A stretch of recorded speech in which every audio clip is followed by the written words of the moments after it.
Hi all, welcome back to my YouTube channel ನಮ್ಮ ಮಕ್ಕಳಿಗಾಗಿ by Veena Krishna. Yes, ಇದು Tuesday evening vlog. ಸೋಮವಾರ ಅಂತೂ ಕಂಪ್ಲೀಟಾಗಿ ರೆಸ್ಟ್ ಮಾಡಿದ್ವಿ. ಅದಿತಿ, ಕೃವಿ, ನಾನು ಎಲ್ಲರೂ ಹೊರಗಡೆ ಹೋಗಿದ್ವಿ ಅಲ್ಲ. ಚೆನ್ನಾಗಿತ್ತು ಆ ಡೇ. ಆ್ಯಂಡ್ ಬಂದಿದ್ದ ದಿನ ನಾಳೆಗೂ ಸಹ ಅಂದರೆ ಟ್ಯೂಸ್ಡೇನೂ ಸಹ ಏನೋ ಒಂಥರ ಆ್ಯಂಗ್ ಓವರು, ಒಂಥರ ಕಂಪ್ಲೀಟ್ ನಿದ್ದೆ ಮಾಡಬೇಕು ಥರ ಫೀಲ್ ಆಗ್ತಾನೆ ಇತ್ತು. ತುಂಬ ಚೆನ್ನಾಗಿ ಬೆಳಗ್ಗೆಯಿಂದ ರೆಸ್ಟ್ ಮಾಡಿದ್ವಿ. ಅದು ಹಾಗೆ ಅಲ್ವಾ, ಎಷ್ಟು ಆ್ಯಕ್ಟಿವ್ ಆಗಿ ಕೆಲಸ ಮಾಡ್ತಿರ್ತೀವಿ ಅದೇ ಆ್ಯಕ್ಟಿವ್ನೆಸ್ ಬಾಡಿಯಲ್ಲಿರುತ್ತೆ. ಒಂದು ಸಲ ತುಂಬ ಲೇಝಿ ಆಗಿಬಿಟ್ವಿ ಅಂತಂದರೆ ಆ ಲೇಝಿನೆಸ್ ತುಂಬ ಫಾರ್ವರ್ಡ್ ಆಗಿ ಅದೇ ಕಂಟಿನ್ಯೂ ಆಗ್ತಾ ಹೋಗುತ್ತೆ. ನನಗೂ ಅದೇ ರೀತಿ ಆಗ್ತಾಯಿತ್ತು. ಕೆಲಸ ಮಾಡೋಣ ಎಷ್ಟೊಂದು ಬ್ಯಾಕಪ್ ವರ್ಕ್ ಇದೆ, ಎಡಿಟಿಂಗ್ ಇರ್ಬೋದು, ವೀಡಿಯೋಸ್ ಇರ್ಬೋದು. ಆ್ಯಂಡ್ ಇನ್ಸ್ಟಾಗ್ರಾಮಿಗೆ ವೀಡಿಯೋನೇ ಹಾಕಿಲ್ಲ. ಆ್ಯಂಡ್ ಬೇರೆಯಾದ ಕೆಲಸಗಳೆಲ್ಲ ಇತ್ತು, ಮಾಡಬೇಕು ಅಂತ ಅಂದ್ಕೊಂಡೆ. ಆ್ಯಕ್ಚುಲಿ ಆಗಲೇ ಇಲ್ಲ. ಈವ್ನಿಂಗ್ ಅದಿತಿಗೆ ಏನೂ ಆ್ಯಕ್ಟಿವಿಟಿ ಮಾಡಿಸಿಲ್ಲ. ಜಸ್ಟು ಕಾರಲ್ಲಿ ಕೆಲವು ಆ್ಯಕ್ಟಿವಿಟೀಸ್ ಮಾಡಿಸಿದ್ದು, ರೈಮ್ಸ್ನ ಮಾಡಿಸಿದ್ದು ಅಷ್ಟೇ. ಅದಾದಮೇಲೆ ಏನೂ ಮಾಡಿಸೇ ಇಲ್ಲ. ಗಿಲ್ಟ್ ಕಾಡ್ತಿತ್ತು, ಅಯ್ಯೋ 2 ದಿನ ಹೊರಟೇ ಹೋಯ್ತಾ ಅಂತ. ಸೊ ಅದಿತಿಗೆ ನೀವೇ ಅವ್ರಿಗೆ ಈ ಥರ ಸ್ಕ್ರಿಬ್ಲಿಂಗ್ ಆ್ಯಕ್ಟಿವಿಟಿ ಅಂತಂದರೆ ಫೇವ್ರೆಟ್. ಆ್ಯಂಡ್ ಅದಿತಿ ಮತ್ತು ತಮ್ಮ ಇಬ್ಬರೂ ಆರಾಮಾಗಿ ಆಟ ಆಡ್ತಾರೆ. ಜಗಳ ಇದ್ದೇ ಇರುತ್ತೆ. ಇಬ್ಬರು ಮಕ್ಕಳು ಮನೇಲಿದ್ದಾರೆ ಅಂತಂದರೆ obviously there will be fights. ಆ ಕ್ಯೂಟ್ ಫೈಟ್ಸ್ನ ನೋಡೋದೇ ಖುಷಿ. ಆ್ಯಂಡ್ ಇಬ್ರಿಗೂ ಅವ್ರಿಗೂ, ಅದಿತಿಗೂ ಮತ್ತು ಅದಿತಿ ತಮ್ಮಗೂ 2 ಮಂತ್ಸ್ ಡಿಫ್ರೆನ್ಸ್ ಅಷ್ಟೇ. ಅಂದರೆ ಅದಿತಿ ಡಿಸೆಂಬರ್ ಬಾರ್ನ್, ಅದಿತಿ ತಮ್ಮ ಫೆಬ್ರವರಿ ಬಾರ್ನ್. ಸೊ ಇಬ್ಬರೂ ಚೆನ್ನಾಗಿ ಆಟ ಆಡ್ತಾರೆ. ಸೊ ಇಬ್ರಿಗೂ ನಾನು scribbling activities, fine motor ಆ್ಯಕ್ಟಿವಿಟೀಸ್ನ develop ಮಾಡೋಣ ಅಂತ ಅಂದ್ಬಿಟ್ಟು ಆ್ಯಕ್ಟಿವಿಟಿ ಮಾಡಿಸ್ತಾ ಇದ್ದೆ. ಚೆನ್ನಾಗಿ ಎಂಜಾಯ್ ಮಾಡ್ತಾರೆ. ಆ್ಯಂಡ್ ಇಬ್ಬರೂ ಒಬ್ರನ್ನ ನೋಡಿ ಇನ್ನೊಬ್ಬರು ಕಲಿತಾ ಇದ್ದಾರೆ. ಅಂತಂದರೆ ಒಬ್ಬರು ಬಾಯಿಗೆ ಇಟ್ಕೊಂಡ್ರೆ ಇನ್ನೊಬ್ರು ಬಾಯಿಗೆ ಇಟ್ಕೊಳ್ತಾರೆ. ಈ ರೀತಿ ಇಮಿಟೇಷನ್ ಮಾಡೋದು ಕಾಮನ್. ಆ್ಯಂಡ್ ಮಕ್ಕಳನ್ನು ಪಕ್ಕ ಕೂರಿಸಿ ಆ್ಯಂಡ್ ಅವರ ವಸ್ತುನ ಈ ಮಗುಗೆ ಶೇರ್ ಮಾಡೋದು, ಈ ವಸ್ತುನ ಆ ಮಗುಗೆ ಶೇರ್ ಮಾಡೋದು, ಅದು ಇಂಪಾರ್ಟೆಂಟ್ ಕಾನ್ಸೆಪ್ಟು. ನಾವು ಮನೆಯಲ್ಲಿ ಮಕ್ಕಳು ಇರುವಾಗ ಈ ಕಾನ್ಸೆಪ್ಟನ್ನ ನಾವು ಶೇರ್ ಮಾಡಿಸ್ಲೇಬೇಕಾಗತ್ತೆ. ಅಂತಂದರೆ ಇಂಟ್ರಡ್ಯೂಸ್ ಮಾಡಲೇಬೇಕಾಗತ್ತೆ. ಇಲ್ಲ ಅಂತಂದರೆ ಮಕ್ಕಳು ಶೇರಿಂಗ್ ಮಾಡೋದೇ ಕಲಿಯೋದಿಲ್ಲ. ಅಂತಂದರೆ ನನ್ನ ವಸ್ತು ಯಾರು ಮುಟ್ಟಬಾರ್ದು, ಮಗು ವಸ್ತುನ ಮುಟ್ಟಿದ್ರೆ ಸಾಕು ತುಂಬ ಜೋರಾಗಿ ಅಳೋದು, ತುಂಬ ಹಠ ಮಾಡೋದು, ಅದೆಲ್ಲ ಮಾಡ್ತಾರೆ. ಸೊ ಇಬ್ಬರು ಹೇಗಿದ್ರು ಆ್ಯಕ್ಟಿವ್ ಆಗಿದ್ದರು, ಆರಾಮಾಗಿ ನಿದ್ದೆ ಮುಗಿಸಿದ್ರು. ಇಬ್ಬರೂ ಒಳ್ಳೆ ನ್ಯಾಪ್ ಆಗಿತ್ತು ಇಬ್ರಿಗೂ. ಅದಕ್ಕೋಸ್ಕರ ಆ್ಯಕ್ಟಿವಿಟಿ ಮಾಡಿಸೋಣ ಅಂತ ಅಂದ್ಬಿಟ್ಟು ಮಾಡಿಸ್ತಾ ಇದ್ದೆ. ಚೆನ್ನಾಗಿ ಇಬ್ಬರು ಅಂಡರ್ಸ್ಟ್ಯಾಂಡ್ ಮಾಡ್ಕೊಳ್ತಾರೆ ಇನ್ಸ್ಟ್ರಕ್ಷನ್ಸ್ನ ಆ್ಯಂಡ್ ಫಾಲೋ ಮಾಡ್ತಾರೆ ಇನ್ಸ್ಟ್ರಕ್ಷನ್ನ. That is very important. ನೀವು ನಿಮ್ಮ ಮಕ್ಕಳಲ್ಲಿ ಲ್ಯಾಂಗ್ವೇಜ್ ಡೆವಲಪ್ಮೆಂಟ್ನ ನೀವು ಇಂಪ್ರೂವ್ ಮಾಡ್ತಿದ್ದೀರಾ ಅಥವಾ ಲ್ಯಾಂಗ್ವೇಜ್ನ ವರ್ಕ್ ಮಾಡ್ತಿದ್ದೀರಾ ಮಕ್ಕಳಲ್ಲಿ ಅಂತಂದರೆ ಮೊದಲು ಮಕ್ಕಳಿಗೆ ಇನ್ಸ್ಟ್ರಕ್ಷನ್ಸ್ನ ಫಾಲೋ ಮಾಡೋದನ್ನು ನೀವು ವರ್ಕ್ ಮಾಡಬೇಕಾಗತ್ತೆ. ಅಂತಂದರೆ ನೀವು ಹೇಳಿರುವಂತಹ ಸಿಂಪಲ್ ಇನ್ಸ್ಟ್ರಕ್ಷನ್ಸ್. ಈ ಸ್ಕ್ರಿಬ್ಲಿಂಗ್ ಆ್ಯಕ್ಟಿವಿಟಿಯಲ್ಲಿ ನನ್ನ ಫಸ್ಟ್ ಇನ್ಸ್ಟ್ರಕ್ಷನ್ ಬೇಸಿಕ್ ಯಾವುದು ಅಂತಂದರೆ ಕ್ರೇಯಾನ್ನ ತೊಗೊಳ್ಳಿ ಅಂತ. ಸೊ ಕ್ರೇಯಾನ್ನ ತೊಗೊಂಡ್ರು ಆ್ಯಂಡ್ ಸಡನ್ನಾಗಿ ನೋಡ್ತೀನಿ ಬಾಯಿಗೆ ಹಾಕ್ಕೊಳ್ತಿದ್ದಾರೆ ಮಕ್ಕಳು. ಈ ರೀತಿ ಸಡನ್ನಾಗಿ ಬಾಯಿಗೆ ಹಾಕ್ಕೊಳ್ಳೋದು ಅದೆಲ್ಲ ನಾವು ಸೇಫ್ಟಿ ಮೆಷರ್ಸ್ ಆಗಿ ನೋಡ್ಕೊಳ್ಳೇಬೇಕಾಗತ್ತೆ. ಆ್ಯಂಡ್ ಒಬ್ಬರು ಇನ್ಸ್ಟ್ರಕ್ಷನ್ ಫಾಲೋ ಮಾಡದೇ ಇದ್ದು ಹೊರಟಾಗ ಇಬ್ಬರು ಆ ಒಂದು ಫೋಕಸ್ನ ಕಳ್ಕೊಂಡು ಬಿಡ್ತಾರೆ. ಎಷ್ಟೇ ಟ್ರೈ ಮಾಡಿದ್ರು ಆ ಫೋಕಸ್ ಮಕ್ಕಳಲ್ಲಿ ವಾಪಸ್ ಬರೋದಿಲ್ಲ. ಏನಕ್ಕಂತಂದರೆ ಮಕ್ಕಳದೂ ಆಡೋ ಏಜ್. ಬಟ್ ಆದ್ರೂ ಈ ರೀತಿ ಮಕ್ಕಳನ್ನ ಒಂದು ಕಡೆ ಕೂರಿಸಿ ಇನ್ಸ್ಟ್ರಕ್ಷನ್ಸ್ನ ಫಾಲೋ ಮಾಡಿಸೋದು ತುಂಬ ಇಂಪಾರ್ಟೆಂಟ್ ಆಗುತ್ತೆ. ಆ್ಯಂಡ್ ಅದಿತಿಗೆ ನಾನು ಹೋಮ್ ಸ್ಕೂಲಿಂಗ್ ಆ್ಯಂಡ್ ಅರ್ಲಿ ಕಾನ್ಸೆಪ್ಟ್ನ ಅದಿತಿಗೆ ಇಂಟ್ರೊಡ್ಯೂಸ್ ಮಾಡ್ತಿರೋದ್ರಿಂದ ಈ ರೀತಿ ಕೂರಿಸಿ ಇನ್ಸ್ಟ್ರಕ್ಷನ್ಸ್ ಕೊಡೋದು, ಆಟ ಆಡಿಸೋದು and most of the development ಇರ್ಬೋದು, fine motor, gross motor, social skills and imitation skill, language development, ಈ ಎಲ್ಲ ಒಂದು ಹೋಲಿಸ್ಟಿಕ್ ಡೆವಲಪ್ಮೆಂಟ್ ಅಂದರೆ ಎಲ್ಲ ಕ್ಯಾಟಗರೀಸಲ್ಲೂ ಅದಿತಿಗೆ ನಾನು ಡೆವಲಪ್ಮೆಂಟ್ ಮಾಡ್ತಾ ಇರ್ತೀನಿ. ಅಂತಂದರೆ ಆ್ಯಕ್ಟಿವಿಟೀಸ್ ಮುಖಾಂತರ ಡೆವಲಪ್ ಮಾಡ್ತಾ ಇರ್ತೀನಿ. ಆ್ಯಂಡ್ ನಿನ್ನೆ ಹೊರಗಡೆ ಹೋಗಿ ಬಂದಿದ್ವಿ ಅಲ್ವಾ, ಅದಿತಿ ಯಾಕೋ ಮಧ್ಯಾಹ್ನದಿಂದ ಸ್ವಲ್ಪ ಆಕ್ಷಿ ಹಾಕ್ತಾನೇ ಇದ್ದರು. ಕೋಲ್ಡ್ ಆಗುತ್ತೆ, ಅಂದರೆ ಕೋಲ್ಡ್ ಆದರೆ ಮಕ್ಕಳಿಗೆ ಜ್ವರ ಬರುತ್ತೆ. ಈ ರೀತಿ ಆಗಬಾರ್ದು ಅಂತಂದರೆ ಸ್ವಲ್ಪ ಇದ್ದಾಗಲೇ ನಾನು ಹೋಮ್ ರೆಮಿಡೀಸ್ನ ಅದಿತಿಗೆ ಮಾಡಿಬಿಡ್ತೀನಿ. ಇವತ್ತು ಅದಿತಿಗೆ ಯಾವ ಹೋಮ್ ರೆಮಿಡಿ ಮಾಡಿದೆ ಅಂತಂದರೆ, ಈ ಹೋಮ್ ರೆಮಿಡಿ ಮಕ್ಕಳಿಗೆ ಮಾಡೋದ್ರಿಂದ ಕೋಲ್ಡ್ ಆಗ್ತಿದೆ, ಮಕ್ಕಳು ಆಕ್ಷಿ ಆಗ್ತಿದ್ದಾರೆ, ಸ್ವಲ್ಪ ರನ್ನಿಂಗ್ ನೋಸ್ ಶುರು ಆಗ್ತಿದೆ ಆ್ಯಂಡ್ ಸ್ವಲ್ಪ ಯಾಕೋ ಕೆಮ್ತಿದ್ದಾರೆ ಅನ್ನುವಂತಹ ಸಮಯಕ್ಕೆ ಈ ಹೋಮ್ ರೆಮಿಡಿನ ಮಕ್ಕಳಿಗೆ ಮಾಡೋದ್ರಿಂದ ಮಕ್ಕಳಿಗೆ ಕೋಲ್ಡ್ ಆಗೋದಿಲ್ಲ. ಆ್ಯಂಡ್ ಕೋಲ್ಡ್ ಆದಾಗ ಆಬ್ವಿಯಸ್ಲಿ ಮಕ್ಕಳಿಗೆ ಜ್ವರ ಬರುತ್ತೆ. ಏನಕ್ಕಂತಂದರೆ ಗಂಟ್ಲು ನೋವಿರಬಹುದು ಅಥವಾ ತುಂಬ ನೆಗಡಿ ಆದಾಗ, ರನ್ನಿಂಗ್ ನೋಸ್ ಆದಾಗ ಮಕ್ಕಳಿಗೆ ಜ್ವರ ಬರೋದು ಕಾಮನ್ ಆಗುತ್ತೆ. ಆ್ಯಂಡ್ ಈ ಹೋಮ್ ರೆಮಿಡಿಗೆ ಮಕ್ಕಳಿಗೆ ಏನು ತುಂಬ ಕುಡಿಸೋದೇನೂ ಇಲ್ಲ ಆ್ಯಂಡ್ ಯಾವುದೇ ರೀತಿ ಮಕ್ಕಳಿಗೆ ಹಿಂಸೆ ಆಗೋದಿಲ್ಲ. ಜಸ್ಟ್ ಮಕ್ಕಳು ಇದನ್ನು ವಾಸನೆ ತೊಗೊಂಡ್ರೆ ಸಾಕು. ಅಂತಂದರೆ ಅವರ ಪಕ್ಕದಲ್ಲಿ ಇಟ್ಟರೂ ಸಹ ಈ ಒಂದು ಹೋಮ್ ರೆಮಿಡಿ ವರ್ಕ್ ಆಗುತ್ತೆ. ಈ ಹೋಮ್ ರೆಮಿಡಿ ಜಸ್ಟ್ 5 ಮಿನಿಟ್ಸಲ್ಲಿ ರೆಡಿ ಮಾಡ್ಕೊಳ್ಬಹುದು ಆ್ಯಂಡ್ ಇಟ್ಸ್ ವೆರಿ ಎಫೆಕ್ಟಿವ್. ಇದಕ್ಕೆ ನಾನು ಯಾವುದನ್ನು ಬಳಸ್ತಿದ್ದೀನಿ ಅಂತಂದರೆ ಅಜ್ವೈನ್. ಎಸ್, ಈ ಅಜ್ವೈನ್ನ ನಾವು ಒಂದು 4ರಿಂದ 5 ಸ್ಪೂನಷ್ಟು ಚಿಕ್ಕ ಸ್ಪೂನಲ್ಲಿ ನಾನು ತೊಗೊಂಡು ಇದನ್ನು ಬಿಸಿಗಿಟ್ಟು, ಅಂತಂದರೆ ಒಂದು ಪ್ಯಾನ್ನ ಬಿಸಿಗಿಟ್ಟು ಅದನ್ನು ಕ್ಲೀನಾಗಿ ರೋಸ್ಟ್ ಮಾಡ್ಕೊಳ್ಬೇಕಾಗತ್ತೆ. ಈ ಅಜ್ವೈನ್ ಮಕ್ಕಳಿಗೆ ತುಂಬ ಒಳ್ಳೆಯದು. ನಿಮಗೆ ನಾನು ಇನ್ನೊಂದು ವಿಡಿಯೋದಲ್ಲಿ ಕಂಪ್ಲೀಟ್ ಹೋಮ್ ರೆಮಿಡಿ ವಿಡಿಯೋ ಮಾಡಬೇಕು ಅಂತ ಪ್ಲ್ಯಾನ್ ಮಾಡ್ತಿದ್ದೀನಿ. ನಾನು ಇದೇ ರೀತಿ ಹೋಮ್ ರೆಮಿಡಿನ ಅದಿತಿಗೆ ಮಾಡ್ತಾನೆ ಇರ್ತೀನಿ. ಅದಕ್ಕೋಸ್ಕರ ಅದಿತಿಗೆ ಜಾಸ್ತಿ ಹುಷಾರು ತಪ್ಪೋದಿಲ್ಲ. ಅದಿತಿ ಟಚ್ವುಡ್ ಆ್ಯಂಡ್ ಯಾವುದೇ ರೀತಿ ಹೆಚ್ಚಿಗೆ ಕೋಲ್ಡ್ ಆಗೋದಿಲ್ಲ. ಆ್ಯಂಡ್ ಈ ರೀತಿ ಎನ್ವೈರ್ನ್ಮೆಂಟ್ ಅಂದರೆ ನಮ್ಮ ಒಂದು ವಾತಾವರಣ ಬದಲಾದಾಗ ಅದಿತಿ ಎಲ್ಲ ಮಕ್ಳುಗಳಿಗೂ ಹುಷಾರು ತಪ್ಪೋದು ಕಾಮನ್. ಬಟ್ ನಾನು ಈ ರೀತಿ ಹೋಮ್ ರೆಮಿಡೀಸು ಆಯುರ್ವೇದ ಒಂದು ಸಿಸ್ಟಮಲ್ಲಿರುವಂತಹ ನನಗೆ ಗೊತ್ತಿರುವಂತಹ ಒಂದು ಹೋಮ್ ರೆಮಿಡೀಸ್ನ ನಾನು ಮಾಡೋದ್ರಿಂದ ಅದಿತಿಗೆ ಅಷ್ಟು ಎಫೆಕ್ಟ್ ಆಗೋದಿಲ್ಲ ಯಾವುದೇ ರೀತಿ ವಾತಾವರಣ ಇದಾಗೋದ್ರಿಂದ. ಬಟ್ ವಾತಾವರಣದಲ್ಲಿ ಮಕ್ಕಳು ಇನ್ವಾಲ್ವ್ ಆದಾಗ ಹುಷಾರು ತಪ್ಪೋದು ಕಾಮನ್. ಬಟ್ ಈ ರೀತಿ ಹೋಮ್ ರೆಮಿಡಿ ಮಾಡಿದಾಗ ಸಿವಿಯಾರಿಟಿ ಅನ್ನೋದು ಕಡಿಮೆ ಆಗುತ್ತೆ. ತುಂಬ ದಿನ 3-4 ದಿನ ಮಕ್ಕಳು ಹುಷಾರು ತಪ್ಪಿ ಮಲಗೋದು ಅದು 1 ದಿನ 2 ದಿನದಲ್ಲೇ ಕಡಿಮೆ ಆಗುತ್ತೆ. ಇದರಿಂದ ಮಕ್ಳಿಗೂ ಯಾವುದೇ ರೀತಿ ತೊಂದರೆ ಆಗೋದಿಲ್ಲ. ಮಕ್ಕಳ ಆ್ಯಕ್ಟಿವಿಟೀಸ್ ಇರ್ಬೋದು ಆ್ಯಂಡ್ ಅವರ ಒಂದು ತುಂಬ ಮಕ್ಕಳು ಸುಸ್ತಾಗೋದಿಲ್ಲ, ವೆಯ್ಟ್ ಸಹ ಕಡಿಮೆ ಆಗೋದಿಲ್ಲ. ಮಕ್ಕಳು ಹುಷಾರು ತಪ್ಪಿದ್ರೆ ವೆಯ್ಟ್ ಕಡಿಮೆ ಆಗೋದು ಇಟ್ಸ್ ಕಂಪಲ್ಸರಿ ಆಗೇ ಆಗುತ್ತೆ. ಸೊ ಇದನ್ನು ನಾನು ರೆಡಿ ಮಾಡಿಕೊಂಡೆ. ಯಾವ ರೀತಿ ಮಾಡಿಕೊಂಡೆ ಅಂತಂದರೆ ಜಸ್ಟು ಈ ಅಜ್ವೈನ್ನ ಪ್ಯಾನ್ಗೆ ಬಿಸಿಗೆ ಇಟ್ಕೊಂಡು ನಾನು ಚಿಕ್ಕ 4 ಸ್ಪೂನ್ ತೊಗೊಂಡಿದ್ದೆ. ಅದನ್ನು ಈ ರೀತಿ ಒಂದು ಕಾಟನ್ ಕರ್ಚೀಫ್ಗೆ ಹಾಕ್ಕೊಳ್ಬೇಕಾಗತ್ತೆ. ಮಸ್ಲಿನ್ ಇದ್ರೂ ಒಳ್ಳೆಯದು, ಬಟ್ ನನ್ನ ಹತ್ರ ಮಸ್ಲಿನ್ ಇರಲಿಲ್ಲ. ಅದಕ್ಕೋಸ್ಕರ ನಾನು ಈ ರೀತಿ ಕಾಟನ್ ಒಂದು ಕರ್ಚೀಫ್ಗೆ ಹಾಕ್ಕೊಂಡು ಇದನ್ನು ನಾವು ಒಂದು ಗಂಟು ಕಟ್ಕೊಳ್ಬೇಕಾಗತ್ತೆ. ಇದನ್ನು ಪೋಟ್ಲಿ ಅಂತ ಕರೀತಾರೆ. ಸೊ ಈ ರೀತಿ ಪೋಟ್ಲಿ ಕಟ್ಕೊಂಡು ಇದನ್ನು ನಾವು ಮಕ್ಕಳಿಗೆ ಸ್ಮೆಲ್ ತೊಗೊಳೋದಕ್ಕೆ ಹೇಳ್ಕೊಡ್ಬೇಕು. ಅದಿತಿಗೆ ಇದು ಅಭ್ಯಾಸ ಆಗಿರೋದ್ರಿಂದ ಅವ್ರು ಆರಾಮಾಗಿ ಸ್ಮೆಲ್ ತೊಗೊಳ್ತಾರೆ. ನೀವು ನಿಮ್ಮ ಮಕ್ಕಳಿಗೆ ಆಲ್ರೆಡಿ ಕೋಲ್ಡ್ ಆಗಿಬಿಟ್ಟಿದೆ ಅಂತ ಅಂದ್ರೂ ಸಹ ಯೂಸ್ ಮಾಡ್ಬೋದು. ಆ್ಯಂಡ್ ಇಲ್ಲಪ್ಪ ಯಾಕೋ ಮಗು ಆಕ್ಷಿ ಆಗ್ತಾ ಇದೆ, ಯಾಕೋ ಸ್ವಲ್ಪ ಕೋಲ್ಡ್ ಆದಂಗಿದೆ, ಕಣ್ಣಲ್ಲೆಲ್ಲ ನೀರು ತುಂಬಿಕೊಳ್ತಿದೆ, ಇದೆಲ್ಲ ಕೋಲ್ಡ್ ಸಿಂಪ್ಟಮ್ಸ್. ಮಗುಗೆ ಕೋಲ್ಡ್ ಆಗಿದೆ ಆದಮೇಲೆ ನಾವು ಅರ್ಥ ಮಾಡ್ಕೊಳ್ಳೋದಕ್ಕಿಂತ ಮಕ್ಕಳ ಸಿಂಪ್ಟಮ್ಸ್ ಮುಂಚೆನೇ ನಾವು ಸಿಂಪ್ಟಮ್ಸ್ನ ಅರ್ಥ ಮಾಡಿಕೊಂಡು ಮಕ್ಕಳಿಗೆ ಈ ರೀತಿ ಹೋಮ್ ರೆಮಿಡೀಸ್ ಮಾಡಿಬಿಟ್ರೆ ಮಕ್ಕಳಿಗೆ ಯಾವುದೇ ರೀತಿ ತುಂಬ ಅವ್ರಿಗೆ ಕಾಡೋದಿಲ್ಲ. ಆ ಕೋಲ್ಡ್ ಇರ್ಬೋದು, ಏನೇ ಒಂದು ಜ್ವರ ಇರ್ಬೋದು, ಕೆಮ್ಮಿರಬಹುದು, ನೆಗಡಿ ಇರ್ಬೋದು, ಅದು ಜಾಸ್ತಿ ಮಕ್ಕಳಿಗೆ ಎಫೆಕ್ಟ್ ಆಗೋದಿಲ್ಲ. ಈ ರೀತಿ ಪೋಟ್ಲಿ ಕಟ್ಟಿರ್ತೀವಲ್ಲ ಅದನ್ನು ಮಗು ಜಸ್ಟ್ ಇನ್ಹೇಲ್ ಮಾಡ್ಕೊಳ್ಬೇಕು. ಅಂತಂದರೆ ಆ ಅರೋಮಾ ತುಂಬ ಚೆನ್ನಾಗಿ ಬರ್ತಿರುತ್ತೆ. ನನಗಂತೂ ಆ ಓಮ್ ಬಿಸ್ಕೆಟ್ನ ತಿಂತೀವಲ್ಲ ಬೇಕ್ರಿಲಿ ಸಿಗುತ್ತಲ್ಲ, ಆ ಹೋಮ್ ಬಿಸ್ಕೆಟ್ ಅಜ್ವೈನ್ ಹಾಕಿರ್ತಾರಲ್ಲ ಅದಕ್ಕೂ ಅದೇ ಸ್ಮೆಲ್ ಬರ್ತಾಯಿತ್ತು. ಅದಿತಿಗೆ ಈ ರೀತಿ ಹೋಮ್ ರೆಮಿಡಿನ ನಾನು ಮಾಡೋದ್ರಿಂದ ಅದಿತಿಗೆ ಅಭ್ಯಾಸ ಇದೆ. ಯಾವುದೇ ರೀತಿ ಕ್ರ್ಯಾಂಕಿ ಮಾಡೋದಿಲ್ಲ ಆ್ಯಂಡ್ ಏನು ಡಿಫ್ರೆನ್ಸ್ ಅಂತಲೂ ಅವ್ರಿಗೆ ಅನಿಸೋದಿಲ್ಲ. ತುಂಬ ದಿನದಿಂದ ಮಾಡಿರಲಿಲ್ಲ, ಇದನ್ನು ಮಾಡಿದ್ದೀನಿ. ಆ್ಯಂಡ್ ಸ್ವಲ್ಪ ಶಾಖ ಇರುತ್ತಲ್ಲ ಅದು ಬಿಸಿ ಅದನ್ನು ನಾನು ಅದಿತಿಗೆ ಜಸ್ಟ್ ಚೆಸ್ಟ್ ಮೇಲೆಲ್ಲ ಇಡ್ತಾ ಇದೆ, ಬಿಸಿ ಸ್ವಲ್ಪ ಶಾಖ ಇದಾಗಲಿ ಅಂತ. ಈ ರೀತಿ ಮಾಡೋದ್ರಿಂದ ಮಕ್ಕಳಿಗೆ ಕೋಲ್ಡ್ ಆಗುತ್ತೆ, ಇನ್ನೇನಪ್ಪ ಆಗ್ಬಿಡುತ್ತೆ ಅಂತ ಅಂದ್ರೂ ಸ್ವಲ್ಪ ತಡೆಗಟ್ಟುತ್ತೆ. ಆ್ಯಂಡ್ ನಾವು ಆಯುರ್ವೇದ ಟ್ರೀಟ್ಮೆಂಟ್ನ ಅದಿತಿಗೆ ಮಾಡೋದ್ರಿಂದ ಯಾವುದೇ ರೀತಿ ಅಂದರೆ ಆಲೋಪತಿ ಕೋಲ್ಡ್ ಸಿರಪ್ ಇರ್ಬೋದು ಅಥವಾ ಕಾಫ್ ಸಿರಪ್ ಇರ್ಬೋದು, ನಾನು ಕೆಲವು ಮಕ್ಕಳನ್ನು ನೋಡಿದ್ದೀನಿ. ಅಂತಂದರೆ ಪೇರೆಂಟ್ಸ್ಗಳು ತುಂಬ ಅಂತಂದರೆ ಇದುವರೆಗೂ ಅಂದರೆ ಮಗು 1 ವರ್ಷ ಇದೆ ಅಂತಂದರೆ ಒಂದು ವರ್ಷದಷ್ಟರಲ್ಲಿ ಅದು ಎಷ್ಟು ಬಾಟಲ್ ಆಫ್ ಕಾಫ್ ಸಿರಪ್ಸ್ನ ಹಾಕಿರ್ತಾರೋ ಐ ಡೋಂಟ್ ನೋ, ನಾನು ನೋಡಿದ್ದೀನಿ. ಬಟ್ ನಾವು ಅದಿತಿಗೆ ಇದುವರೆಗೂ ಯಾವುದೇ ಕಾಫ್ ಸಿರಪ್ನ ಅದಿತಿಗೆ ಹಾಕಿಲ್ಲ. ಜಸ್ಟ್ ಅದಿತಿದು ಆಯುರ್ವೇದ ಟ್ರೀಟ್ಮೆಂಟ್ ಆಗಿರೋದ್ರಿಂದ ಚೂರ್ಣಗಳಿರುತ್ತೆ ಆ್ಯಂಡ್ ತುಪ್ಪಗಳಿರುತ್ತೆ ಆ್ಯಂಡ್ ಅದರಿಂದ ಇಮ್ಯುನಿಟಿ ಪವರ್ ಚೆನ್ನಾಗಿ ಡೆವಲಪ್ ಆಗುತ್ತೆ ಆ್ಯಂಡ್ ಯಾವುದೇ ರೀತಿ ಅಂದರೆ ಎಫೆಕ್ಟಿವ್ ಆಗಿ ವರ್ಕ್ ಆಗುತ್ತೆ. ಯಾವುದೇ ರೀತಿ ತೊಂದರೆ ಸಹ ಏನೂ ಆಗಿಲ್ಲ. ಸೊ ಇದೇ ರೀತಿ ಅದಿತಿಗೆ ಸ್ಮೆಲ್ ಕೊಡಿಸ್ತಾ ಇದ್ದೆ. ಅವರು ಸ್ಮೆಲ್ ತೊಗೊಂಡ್ರು. ಮಕ್ಕಳು ಸ್ಮೆಲ್ ತೊಗೊಳ್ತಿಲ್ಲ, ಇನ್ನೂ ಚಿಕ್ಕ ಮಗು, ನಾವು ಹೇಳಿದ್ದನ್ನು ಮಗುಗೆ ಅರ್ಥ ಆಗೋದಿಲ್ಲ. ಅಂದರೆ ಮಗುಗೆ ಸ್ಮೆಲ್ ತೊಗೊಳೋದಕ್ಕೆ ಸ್ವಲ್ಪ ಕಷ್ಟ ಆಗುತ್ತೆ ಅನ್ನುವಂತಹ ಮಕ್ಕಳಿಗೆ ನೀವೇನು ಮಾಡ್ಬೋದು ಅಂತಂದರೆ ಈ ರೀತಿ ಪೋಟ್ಲಿ ಕಟ್ಬಿಟ್ಟು ಮಕ್ಕಳು ತೊಟ್ಲಲ್ಲಿ ಮಲ್ಕೊಳ್ತಿದ್ರೆ ತೊಟ್ಲಲ್ಲಿ ಇಡ್ಬೋದು ಈ ಪೋಟ್ಲಿನ. ಏನಕ್ಕಂತಂದರೆ ಈ ಅರೋಮಾ ತುಂಬ ಚೆನ್ನಾಗಿ ಬರುತ್ತೆ. ಈ ಒಂದು ನಾವು ಚೆನ್ನಾಗಿ ರೋಸ್ಟ್ ಮಾಡಿರ್ತೀವಲ್ಲ ಆಬ್ವಿಯಸ್ಲಿ ಅರೋಮಾ ಚೆನ್ನಾಗಿ ಬರ್ತಾ ಇರುತ್ತೆ. ಈ ಅಜ್ವೈನ್ದು ಅರೋಮಾ ಮಕ್ಕಳು ತೊಗೊಳ್ಳೋದ್ರಿಂದ ನೇಸಲ್ ಕಂಜೆಷನ್ ಅಂತಂದರೆ ಮೂಗು ಕಟ್ತಾ ಇದೆ ಮಗುಗೆ ಅನ್ನುವಂತಹ ಒಂದು ಪ್ರಾಬ್ಲಮ್ಸು ಸಹ ಮಕ್ಕಳಿಗೆ ಸಾಲ್ವ್ ಆಗುತ್ತೆ. ನಿನ್ನೆ ನಾವು ಇದಕ್ಕೆ ಹೋಗಿದ್ವಿ ಅಲ್ವಾ ಹೊರಗಡೆ. ಸೊ ಅಲ್ಲಿ ತುಂಬ ಮಳೆ ಇತ್ತು, ವಾತಾವರಣ ಕಂಪ್ಲೀಟ್ ಚೇಂಜ್ ಆಯಿತು. Aditi is completely fine. But ಈ ಪೋಟ್ಲಿನ ನಾನು ಅದಿತಿಗೆ ಮಾಡಿ ಇದನ್ನು ಕೊಟ್ಟಿದ್ದೀನಿ ಅಂತಂದರೆ ಸ್ಮೆಲ್ ಮಾಡೋದಕ್ಕೆ. ಇದು ಅಜ್ವೈನ್, ಇದರಿಂದ ತುಂಬ ಬೆನಿಫಿಟ್ಸ್ ಇದೆ. ಅದಿತಿಗೆ ಇನ್ನೂ ಕೋಲ್ಡ್ ಆಗಿಲ್ಲ. ಆಗುವಂತಹ ಸಿಂಪ್ಟಮ್ಸ್ ಸ್ನೀಸಿಂಗ್ ಅಂತಂದರೆ ಆಕ್ಷಿ ಜಾಸ್ತಿ ಆಗ್ತಾ ಇದ್ದಾರೆ, ಸೀನೋದು. ಅದಕ್ಕೋಸ್ಕರ ಯಾಕೆ ಸುಮ್ಮನೆ ಜಾಸ್ತಿ ಕೋಲ್ಡ್ ಆದರೆ ಅದಿತಿಗೆ ಸುಮ್ಮನೆ ಪ್ರಾಬ್ಲಮ್ ಆಗುತ್ತೆ, ಕಷ್ಟ ಆಗುತ್ತೆ ಅದಿತಿಗೆ. ಅಂತಂದರೆ ಕೋಲ್ಡ್ ಆದಾಗ ಮಕ್ಕಳು ಊಟ ಮಾಡೋದಿಲ್ಲ ಆ್ಯಂಡ್ ಉಸಿರಾಡೋಕ್ಕಾಗೋದಿಲ್ಲ, ಹಾಲು ಚೆನ್ನಾಗಿ ಕುಡಿಯೋಲ್ಲ. ಅಂತಂದರೆ ಬ್ರೆಸ್ಟ್ ಫೀಡಿಂಗ್ ನಾನು ಮಾಡ್ತಿರೋದ್ರಿಂದ ಹಾಲು ಕುಡಿಯೋದಕ್ಕೆ ತುಂಬ ಪ್ರಾಬ್ಲಮ್ ಆಗುತ್ತೆ ಮಕ್ಕಳಿಗೆ.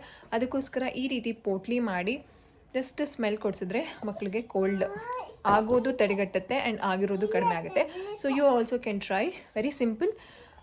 ಹೇಗೆ ಮಾಡೋದು ಅಂತ ಆಲ್ರೆಡಿ ನಾನು ಮೆನ್ಷನ್ ಮಾಡಿದ್ದೀನಿ. ಸೊ ನೀವು ಟ್ರೈ ಮಾಡ್ಬೋದು. ಅದಿತಿ ಹೇಗಿತ್ತು? ಬಾಯಿಲಿ ಕಂದ, ಬನ್ನಿ ಕಂದ ಇಲ್ಲಿ. ಇದನ್ನು ಸ್ಮೆಲ್ ಮಾಡಿಪ್ಪ. ಹಿಂಗಪ್ಪ ಸ್ಮೆಲ್ ಮಾಡೋದು. ಹಿಂಗೆ ಇದು ಅದಿತಿಗೆ ಅಭ್ಯಾಸ ಆಗಿರೋದ್ರಿಂದ ಇಷ್ಟ ಈ ಸ್ಮೆಲ್. ಸೇಮ್ ಇದು ಓಮ್ ಬಿಸ್ಕೆಟ್ ಬರುತ್ತೆ ಗೊತ್ತಾ, ಅಂದರೆ ಉದ್ದುದ್ದು ಬೇಕ್ರೀಸಲ್ಲಿ ಅದೇ ಸ್ಮೆಲ್ ಇದೆ, ಚೆನ್ನಾಗಿದೆ actually. Yes, so you also can try definitely. ಈ ಪೋಟ್ಲಿನ ಮಕ್ಕಳು ಹಿಂಗೆ ಸ್ಮೆಲ್ ಮಾಡಿಸೋದ್ರಿಂದ ತುಂಬ ಒಳ್ಳೆಯದು. ಇಫ್ ನಾಟ್ ಮಕ್ಕಳು ಇನ್ನೂ ತುಂಬ ಚಿಕ್ಕದಿದ್ದಾರೆ, ಮಕ್ಕಳಿಗೆ ಇದು ಅಭ್ಯಾಸ ಇಲ್ಲ, ಫಾರ್ ದ ಫಸ್ಟ್ ಟೈಮ್ ನಾವು ಮಾಡ್ತಿದ್ದೀವಿ ಅಂತಂದರೆ ಮಕ್ಕಳು ಈ ರೀತಿ ಕೊಟ್ಟಾಗ ಸ್ಮೆಲ್ ಮಾಡೋದಿಲ್ಲ, ಅವ್ರಿಗೇನೋ ಒಂಥರ ಡಿಫ್ರೆನ್ಸ್ ಅಂತ ಅನಿಸುತ್ತೆ. ನೀವು ಆ ಟೈಮಲ್ಲಿ ಏನು ಮಾಡ್ಬೋದು ಅಂತಂದರೆ ಮಕ್ಕಳು ಮಲ್ಕೊಳ್ಳುವಂತಹ ಪ್ಲೇಸಲ್ಲಿ ಅಂತಂದರೆ ಇದು ಖಂಡಿತವಾಗ್ಲೂ ನಾವು ಎಲ್ಲೇ ಇಟ್ಟರೂ ಈ ಸ್ಮೆಲ್ ಬಂದೇ ಬರುತ್ತೆ ಅಲ್ವಾ. ಸೊ ನಿಯರ್ ಬೆಡ್ಗೆ ಅಥವಾ ಮಕ್ಕಳು ತೊಟ್ಲಲ್ಲೂ ಸಹ ನೀವು ಇದನ್ನು ಈ ರೀತಿ ಪೋಟ್ಲಿ ಮಾಡಿ ಇಡ್ಬೋದು. ಫ್ಲ್ಯಾಕ್ಸ್ ಸೀಡಲ್ಲೂ ಪೋಟ್ಲಿ ಮಾಡಬಹುದು. ಫ್ಲ್ಯಾಕ್ಸ್ ಸೀಡ್ ಖಾಲಿ ಆಗಿತ್ತು ಆ್ಯಕ್ಚುಲಿ, ಅದಕ್ಕೋಸ್ಕರ ನಾನು ಈ ಅಜ್ವೈನಲ್ಲಿ ಮಾಡಿದೆ. ಆ್ಯಂಡ್ ಇನ್ನೊಂದು ಸೀಡ್ ಬರುತ್ತೆ, ಅದರಲ್ಲೂ ಸಹ ನಾವು ಈ ರೀತಿ ಪೋಟ್ಲಿ ಮಾಡ್ಬೋದು ಮಕ್ಕಳಿಗೆ ಕೋಲ್ಡ್ ಆದಾಗ ಅಥವಾ ಪ್ರಿವೆಂಟ್ ಮಾಡೋದಕ್ಕೆ. ನಾನು ಇದೇ ರೀತಿ ಮನೆಯಲ್ಲೇ ಹೋಮ್ ರೆಮಿಡೀಸ್ನ ಜಾಸ್ತಿ ಮಾಡ್ತಾ ಇರ್ತೀನಿ ಯೂಶಲಿ. ಅದಕ್ಕೆ ಅದಿತಿಗೆ ಕೋಲ್ಡು, ಕಾಫು, ಫೀವರ್ ಎಲ್ಲ ಆಲ್ಮೋಸ್ಟ್ ಕಡಿಮೆನೇ, ಟಚ್ ವುಡ್. ಆ್ಯಂಡ್ ಈ ರೀತಿ ಪೋಟ್ಲಿ ಮಾಡೋದಿರ್ಬೋದು ಅಥವಾ ವಾಟೆವರ್ ನಾವು ರೆಮಿಡೀಸ್ ಮಾಡೋದ್ರಿಂದ ಮಕ್ಕಳಿಗೆ ಜಾಸ್ತಿ ಮಕ್ಕಳು ಹುಷಾರು ತಪ್ಪೋದಿಲ್ಲ. ಈ ಕ್ಲೈಮೇಟಲ್ಲಿ ಮಕ್ಕಳು ಹುಷಾರು ತಪ್ಪೋದು ಕಂಪ್ಲೀಟ್ಲಿ ನಾರ್ಮಲ್. ಬಟ್ ನಾವು ಈ ರೀತಿ ಪ್ರಿಕಾಷನ್ಸ್ನ ತೊಗೊಂಡ್ಬಿಟ್ರೆ ಮಕ್ಕಳು ಹುಷಾರು ತಪ್ಪೋದಿಲ್ಲ. ನಿನ್ನೆ ಜಾಸ್ತಿ ಮಳೆ ಇತ್ತು ಅಲ್ಲಿ, ತುಂಬ ಮಳೆ. ನಾನು ಎಕ್ಸ್ಪೆಕ್ಟ್ ಮಾಡಿದ್ದಂತಹ ಒಂದು ಫೋಟೋಶೂಟ್ ಆಗಿಲ್ಲ. ಅಂತಂದರೆ ಒಂದೇ ಒಂದು ಡ್ರೆಸ್ಸಲ್ಲಿ, ಅಂತಂದರೆ ಟ್ರೆಡಿಷ್ನಲ್ ಡ್ರೆಸ್ಸಲ್ಲಿ, I am happy for that. Yes, traditional ಡ್ರೆಸ್ಸಲ್ಲಿ ಮಾತ್ರ ಅದಿತಿದ್ದು ಫೋಟೋಶೂಟ್ ಮಾಡಿದ್ದು. ತುಂಬ ಚೆನ್ನಾಗಿತ್ತು ಆ ಒಂದು ಅಂದರೆ ಪಿಕ್ಚರ್ಸ್ ಎಲ್ಲ ಡ್ರೆಸ್ಸಲ್ಲೂ ನಾನು ಮಾಡೋಕ್ಕಾಗಲಿಲ್ಲ. ಸೊ ತುಂಬ ಮಳೆ ಬರ್ತಾಯಿತ್ತು, ಗಾಳಿ ತುಂಬ ಜಾಸ್ತಿ ಗಾಳಿ, ಜರ್ಕೀನು ಕ್ಯಾಪ್ ಎಲ್ಲ ಹಾಕಿದ್ರೂ ಗಾಳಿ ಇತ್ತು. ಸೊ ಅವಾಗಲೇ ಅಂದ್ಕೊಂಡೆ I need to do tomorrow ಅಂತ. ಬಟ್ ಮಧ್ಯಾಹ್ನದಿಂದ ಅದಿತಿ ಸಾಕ್ಷಿ ಆಗ್ತಿದ್ದಾರಲ್ವ, ಸೊ ನಿನ್ನೆ ನಮಗೂ ತುಂಬ ಚೆನ್ನಾಗಿತ್ತು ದಿನ. ಏನೂ ಕೆಲಸ ಇಲ್ಲ, ಬರೀ ಜಸ್ಟ್ ಕುತ್ಕೊಂಡಿದ್ದು, ಕಾರಲ್ಲಿ ಕುತ್ಕೊಂಡಿದ್ದು. ಕೃವಿ ಕಾರ್ ಕೊಡಿ ಅಂತ ಅಂದ್ರೂ ಓಡಿಸೋದಕ್ಕೆ ಕೊಡಲಿಲ್ಲ. ಯಾವ ರೀತಿ ಆಗ್ತಿತ್ತು ಅಂತಂದರೆ, ನಾನು ವೆನ್ ಐ ವಾಸ್ ರೆಡಿ ಅಂತಂದರೆ ನಂಗೆ ಆ್ಯಕ್ಚುಲಿ ಟ್ರಾವೆಲಿಂಗಲ್ಲಿ ನಂಗೆ ತುಂಬ ನಿದ್ದೆ ಮಾಡ್ತೀನಿ. ನಾನು ತುಂಬ ಒಂಥರ ಡ್ರೌಸಿ ಫೀಲ್ ಆಗುತ್ತೆ ನನಗೆ, ಅಂದರೆ ಏನೂ ಕೆಲಸ ಇಲ್ವಲ್ಲ ಅಂದ್ಬಿಟ್ಟು ನಿದ್ದೆ ಮಾಡೋದು. ಫೋನೆಲ್ಲ ಯೂಸ್ ಮಾಡೋಕ್ಕಾಗಲ್ಲ ನನಗೆ, ವಾಮಿಟಿಂಗ್ ಸೆನ್ಸೇಷನ್ ಆಗುತ್ತೆ. ಸೊ ಯಾವಾಗ ನಾನು ರೆಡಿ ಇದ್ದೆ ಆವಾಗ ಹೈವೇ ತುಂಬ ಒಂಥರ ರಿಸ್ಕಿ ಹೈವೇಸು, ಜಾಸ್ತಿ ಹೆವಿ ಲೋಡೆಡ್ ಗಾಡೀಸ್ ಬರ್ತಾಯಿತ್ತು. ಆ್ಯಂಡ್ ನಾನು ರೆಡಿ ಇದ್ದಾಗ ಆ ರೀತಿ ಆಗ್ತಾಯಿತ್ತು. ನಾನು ರೆಡಿ ಇಲ್ಲದೆ ಇದ್ದಾಗ ರೋಡೆಲ್ಲ ಖಾಲಿ ಇದೆ, ಆರಾಮಾಗಿದೆ ಅಂತಂದಾಗ ನಂಗೆ ನಿದ್ದೆ ಬರೋಂಗೆ ಆಗ್ತಿತ್ತು. ಯಾರು ಓಡಿಸ್ತಾರೆ ಥರ ಫೀಲ್ ಆಗ್ತಿತ್ತು. ನನಗೂ ಕಾರ್ ಡ್ರೈವಿಂಗ್ ಎಲ್ಲ ಬರುತ್ತೆ. ಸೊ ಆ ರೀತಿ ಆಗ್ತಾಯಿತ್ತು. ಸೊ ಬರೀ ಕುತ್ಕೊಂಡಿದ್ದು, ತಿಂದಿದ್ದು, ಚೆನ್ನಾಗಿ ತಿಂದಿದ್ದೀವಿ, ಚೆನ್ನಾಗಿತ್ತು, ಎಂಜಾಯ್ ಮಾಡಿದ್ವಿ. ಆ್ಯಂಡ್ ಅದೇ ಹ್ಯಾಂಗ್ ಓವರ್ ಇತ್ತು. ಇಷ್ಟು ನಿದ್ದೆ ಮಾಡಿದ್ರು ನಿದ್ದೆ ಮಾಡಬೇಕು. ನೈಟು ನಾನು ಎಡಿಟಿಂಗ್ ಸಹ ಎದ್ದಿಲ್ಲ. ಯೂಶ್ವಲಿ ನಾನು ನೈಟ್ ಟೈಮ್ ಎಡಿಟಿಂಗ್ ಮಾಡಿ ಅಪ್ಲೋಡ್ ಮಾಡಿ ಮಲ್ಕೊಳ್ತೀನಿ. ಬಟ್ ನಿನ್ನೆ ಏನೂ ಮಾಡಿಲ್ಲ, ಹಂಗೆ ಮಲ್ಕೊಂಡಿದ್ದೆ. ಇವತ್ತು ಮಧ್ಯಾಹ್ನ ಪೂರ್ತಿ ನಿದ್ದೆ ಮಾಡಿದ್ದೀವಿ ಅದಿತಿ ನಾನು. ಮಧ್ಯಾಹ್ನ ಅದಿತಿ ಅಕ್ಷಯ ಹಾಕಕ್ಕೆ ಸ್ಟಾರ್ಟ್ ಮಾಡಿದ್ರಲ್ಲ, ಸೊ ಈವ್ನಿಂಗ್ ಮಾಡೋಣ ಅಂತ ಅಂದ್ಕೊಂಡೆ. ಸೊ ಮಾಡಿದೆ, ನಿಮಗೂ ಶೇರ್ ಮಾಡ್ತಿದ್ದೀನಿ. ಆ್ಯಂಡ್ ಇದರ ಒಂದು ಕಂಪ್ಲೀಟ್ ಡೀಟೇಲ್ಸ್, ಈ ಒಂದು ಪೋಟ್ಲೀಸ್ನ ಮಾಡೋದ್ರಿಂದ ಏನೆಲ್ಲ ಬೆನಿಫಿಟ್ಸ್ ಇದೆ ಅಂತ ಒಂದು ಸಪ್ರೇಟ್ ಹೋಮ್ ರೆಮಿಡಿ ಅಂತ ವೀಡಿಯೋ ಮಾಡ್ತೀನಿ, ಓಕೆನಾ. ಸೊ ಅದರಲ್ಲಿ ಅಜ್ವೈನು ತೋರಿಸ್ತೀನಿ. ಅಂದರೆ ಅಜ್ವೈನು, ಜೀರಾ, ಆಮೇಲೆ ಫ್ಲ್ಯಾಕ್ಸ್ ಸೀಡು, ಆಮೇಲೆ ಇನ್ನೊಂದು ಸೀಡ್ ಬರುತ್ತೆ, ಅದರ ಹೆಸರು ನಾನು ಮರ್ತೊಂಬಿಟ್ಟಿದ್ದೀನಿ. ಸೊ ಅದ್ರದ್ದು ನಾನು ವೀಡಿಯೋ ಕಂಪ್ಲೀಟಾಗಿ ಮಾಡ್ತೀನಿ. ಸೊ ಮಳೆ ಬರ್ತಾಯಿದೆ. ಆ್ಯಕ್ಚುಲಿ ಒಂದು ಜಾತ್ರೆ ನಡೀತಿದೆ ನಮ್ಮ ಈ ಒಂದು ಏರಿಯಾದಲ್ಲಿ, ಅಲ್ಲಿಗೆ ಹೋಗೋಣ ಅಂತ ನಾವು ಪ್ಲ್ಯಾನ್ ಮಾಡಿದ್ವಿ. ಮಳೆ ಬರ್ತಾ ಇದೆ, ಸೊ ಅಲ್ಲಿಗೆ ಹೋಗೋಣ ಅಂತ ನಾವು ಪ್ಲ್ಯಾನ್ ಮಾಡ್ಕೊಂಡಿದ್ವಿ. ಆದರೆ ಮಳೆ ಬರ್ತಾಯಿದೆ. ಅದಿತಿಗೆ ಹೇರ್ ಬ್ಯಾಂಡ್ಸ್ ನಾನು ಅಲ್ಲಿಂದನೇ ಕಲೆಕ್ಟ್ ಮಾಡೋದು. ಅಂತಂದರೆ ನೋಡಿ ನೀವು, ಮಳೆ ಎಷ್ಟು ಜೋರಾಗಿ ಬರ್ತಾಯಿದೆ. ಅದಿತಿಗೆ ನಾನು ಹೇರ್ ಬ್ಯಾಂಡ್ ಕಲೆಕ್ಷನ್ಸ್ ಎಷ್ಟು ಮಾಡಿದ್ದೀನಿ ಗೊತ್ತಾ? ಆಲ್ಮೋಸ್ಟ್ ಇವಾಗ ಒಂದು 30 ಹೇರ್ ಬ್ಯಾಂಡ್ಸ್ ಇದೆ. 30ಗಿಂತ ಜಾಸ್ತಿನೇ ಇದೆ. ಜಸ್ಟ್ ಒಂದು ರಫ್ ನಂಬರಲ್ಲಿ ಹೇಳೋದಾದರೆ 30 ಹೇರ್ ಬ್ಯಾಂಡ್ಸ್ ಇದೆ ಅದಿತಿಗೆ. ಸೊ ನಾನು ಕಲೆಕ್ಟ್ ಮಾಡೋದು ಎಲ್ಲಿ ಅಂತಂದರೆ ಜಾತ್ರೆಗಳಲ್ಲಿ. ಆ್ಯಂಡ್ ಜಾತ್ರೆ ಅಂದರೆ ಜಿಗ ತೊಗೊಳ್ಳಲ್ಲ ನಾನು, ಡೀಸೆಂಟಾಗಿರಬೇಕು, ಯುನೀಕ್ ಆಗಿರಬೇಕು. ಆ್ಯಂಡ್ ಆ ಒಂದು ಡಿಸೈನ್ ಅದಿತಿ ಹತ್ರ ಇರಬಾರ್ದು, ಆ ರೀತಿ ಇದು ಮಾಡ್ತೀನಿ. ಆ್ಯಂಡ್ ಜಾತ್ರೆಗಳಲ್ಲಿ ತುಂಬ ಸ್ಟಾಲ್ಸ್ ಹಾಕಿರ್ತಾರೆ. ಹೇರ್ ಕಟ್ ಮಾಡಿಸಿದ್ದೆ, ಚೆನ್ನಾಗಿತ್ತು ಹೇರ್ ಕಟ್ಟು. ಈಗ ಫುಲ್ಲು ಮುಂದೆಗಡೆ ಶಾರ್ಟ್ ಮಾಡಿಸ್ಬಿಟ್ಟಿದ್ದೀನಿ ಆವತ್ತು ಸಂಡೇ ಹೋಗಿದ್ದಾಗ. What I was telling, hair bands. So Aditi ಹತ್ರ ಇಲ್ಲದೇ ಇರೋಂತಹ ಕಲೆಕ್ಷನ್ಸ್ನ ನಾನು ಕಲೆಕ್ಟ್ ಮಾಡ್ತಿರ್ತೀನಿ. ಹೋಗಬೇಕು ಅಂತ ಅಂದ್ಕೊಂಡಿದ್ವಿ, ಬಟ್ ಮಳೆ ಬರ್ತಿದೆ, ತುಂಬ ಗಾಳಿ ಇದೆ. ಕೃವಿ ನಾಳೆ ಆದರೆ ಹೋಗೋಣ. ಆ್ಯಂಡ್ ನಾಳೆ ಇನ್ನೊಂದು ಪ್ರಮೋಷನ್ಗೆ ಹೋಗಬೇಕು. ಅದಿತಿಗೆ ಒಂದು ಇನ್ಸ್ಟಾಗ್ರಾಮ್ ಪೇಜಿಂದ ಅದಿತಿನ ಇನ್ವೈಟ್ ಮಾಡಿದ್ದಾರೆ to promote that particular page. ಅದಕ್ಕೆ ನಾಳೆ ಬೆಳಗ್ಗೆ ಹೋಗಬೇಕು. ಆ್ಯಂಡ್ ಅದಕ್ಕೋಸ್ಕರ ಅಕಸ್ಮಾತ್ ಕೋಲ್ಡ್ ಏನಾರು ಆದರೆ, ನನಗೆ ಕೋಲ್ಡ್ ಅದಿತಿಗೆ ಆದರೆ ಕಂಫರ್ಟ್ ನನಗಿರೋದಿಲ್ಲ. ಏನಕ್ಕಂತಂದರೆ ಮೂಗಲ್ಲಿ ಸೋರ್ತಾ ಇರುತ್ತೆ, ಅವ್ರಿಗೂ ಹಿಂಸೆ ಆಗುತ್ತೆ. ಬಟ್ ನನಗೂ ಅಂತಂದರೆ ಮಕ್ಳಿಗೆ ಡಿಸ್ಕಂಫರ್ಟ್ ಆಗಿದ್ದಾಗ ಪೇರೆಂಟಾಗಿ ನಾವು ಹೇಗೆ ಕಂಫರ್ಟ್ ಆಗಿರೋಕ್ಕಾಗುತ್ತೆ, ಆಬ್ವಿಯಸ್ಲಿ ನಮಗೂ ಡಿಸ್ಕಂಫರ್ಟ್ ಆಗುತ್ತೆ.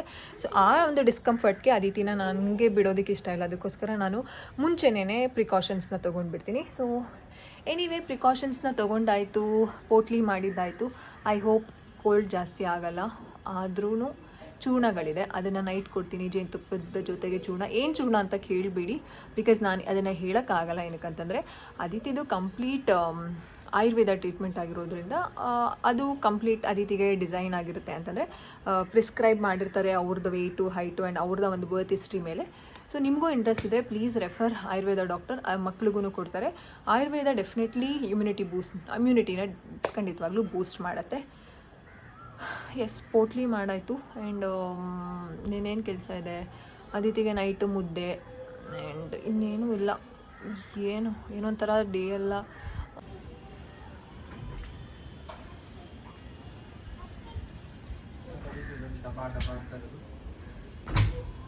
ಒಂಥರ ಅನ್ಪ್ರಿಡಿಕ್ಟಬಲ್ ಅಲ್ಲ, ಏನೂ ಗೊತ್ತಾಗಲ್ಲ ಹೇಗೆ ಯಾವಾಗ ಮಳೆ ಬರುತ್ತೆ ಯಾವಾಗ ಮಳೆ ಬರೋದಿಲ್ಲ ಅಂತ. ಸೊ ಜಿಡಿತಾನೇ ಇದೆ. ಬೇಡ ಹೋಗೋದು, ತುಂಬ ಮಳೆ ಇದೆ, ಈವ್ನಿಂಗ್ ಮಳೆ ನಿಲ್ಲೋದಿಲ್ಲ, ಅಕಸ್ಮಾತ್ ಜಾಸ್ತಿ ಮಳೆ ಬಂದರೆ ಏನು ಮಾಡೋದು, ಇವಾಗಲೇ ಕೋಲ್ಡ್ ಆಗೋ ರೀತಿ ಇದೆ ಅಂತ ಹೇಳಿದ್ರು. ಅದಕ್ಕೆ ಕ್ಯಾನ್ಸಲ್ ಮಾಡಿದೆ ಪ್ಲ್ಯಾನ್ನ. Hair band I don't know, ನಾಳೆ ಇವತ್ತು ನಿನ್ನೆ ಮತ್ತು ಇವತ್ತು ಜಾತ್ರೆ ಇದ್ದಿದ್ದು ಅಂದರೆ ನಮ್ಮ ಏರಿಯಾದಲ್ಲಿ.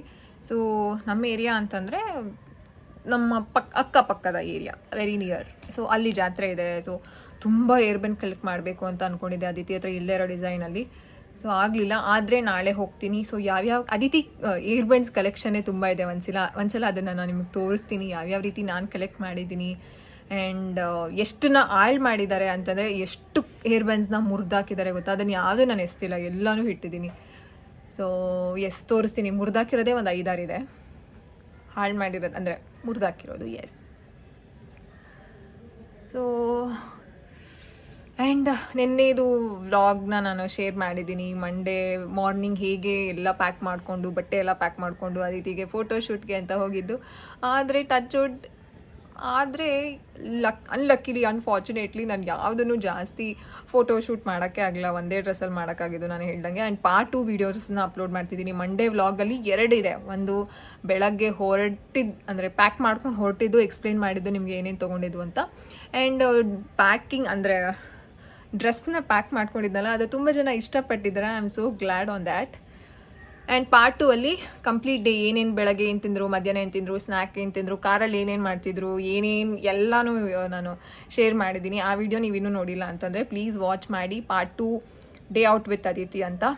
ಇವತ್ತಿನ ವ್ಲಾಗ್ನ ನಾನು ಇಲ್ಲೇ ಎಂಡ್ ಮಾಡ್ತಾ ಇದ್ದೀನಿ. ಸೊ ನಿಮಗೂ ಅಜ್ವೈನ್ ಪೋಟ್ಲಿ ಮತ್ತು ಫ್ಲ್ಯಾಕ್ಸೀಡ್ ಪೋಟ್ಲಿ ಮತ್ತು ಇದೇ ರೀತಿ ಮಕ್ಕಳಿಗೆ ಕೋಲ್ಡು, ಕಾಫು, ಕೆಮ್ಮು, ಜ್ವರ ಏನೇ ಬರದೇ ಇರೋದಕ್ಕೆ ಅಥವಾ ಬಂದ್ರೂ ಪ್ರಿವೆಂಟ್ ಮಾಡೋದಕ್ಕೆ, ಬಂದರೆ ಹೋಗ್ಸೋದಕ್ಕೆ ಹೋಮ್ ರೆಮಿಡಿ ಮಾಡಬೇಕು ಅಂತ ಆಸೆ ಇದ್ದರೆ, ಆ ಇನ್ಫಾರ್ಮೇಷನ್ ತಿಳ್ಕೊಬೇಕು ಅಂತಂದರೆ ನನಗೆ ಕಮೆಂಟ್ ಮಾಡಿ. ಆ್ಯಂಡ್ ವೀಡಿಯೋನ ಲೈಕ್ ಮಾಡೋದನ್ನು ಮರಿಬೇಡಿ. ಆ್ಯಂಡ್ ವೀಡಿಯೋನ ಶೇರ್ ಮಾಡಿ, ಕಂಪ್ಲೀಟಾಗಿ ವೀಡಿಯೋಸ್ನ ನೋಡಿ.